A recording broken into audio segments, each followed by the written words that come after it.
મિત્રો મારી ચેનલ પર તમારું સ્વાગત છે। આજે હું તમને એઆઈ ફોટો તમને બનાવતા શીખવાડીશ। વન ક્લિકમાં આપણે જેવી થંબનેલ પર છે એવો ફોટો તમને વન ક્લિકમાં શીખવાડીશ। તો ચાલો આપણે કામ ચાલુ કરીએ। ત્યાં આપણે એક છબી લઈ લેવાની છે, જે ફોટો આપણે જે બનાવવો હોય એ ફોટો આપણે લઈ લેવાનો। તો હું ફોટો લઈ લઉં।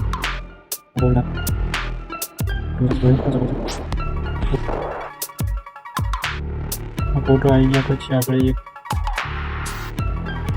ફોર્મ છે જે આપણે કોપી કરી રહ્યા છીએ અને આપણે દેવાનું। આમાં થોડો ટાઈમ લાગી શકે છે। થોડો ટાઈમ લાગે એટલે હું વિડીયો થોડો સ્કીપ કરી દઉં છું, એટલે તમારે ટાઈમ વેસ્ટ ના જાય। તો વિડીયો ગમે તો લાઈક, સબસ્ક્રાઈબ અને કોમેન્ટ કરવાનું ના ભૂલતા। ફોટો બને તો હજી આપણે થોડો વેટ કરી લઈએ। તો બની રહ્યું છે, થોડા સમયમાં આવી જશે બનીને। હું તમારે પ્રોમ્પ્ટ જોતું હોય તો હું તમને સ્ક્રીનશોટમાં બતાવીશ। ત્યાંથી સ્ક્રીનશોટ લઈને કોપી કરી લેવાનું। જોઈ લો આપણે ફોટો બનીને આવી ગયો છે। તો એને ડાઉનલોડ કરી લેવાનું। આપણે ડાઉનલોડ કર્યા પછી આપણે ઇન્સ્ટાગ્રામની કોઈ પણ ડીપીમાં આપણે ફોટો વાપરી શકીએ।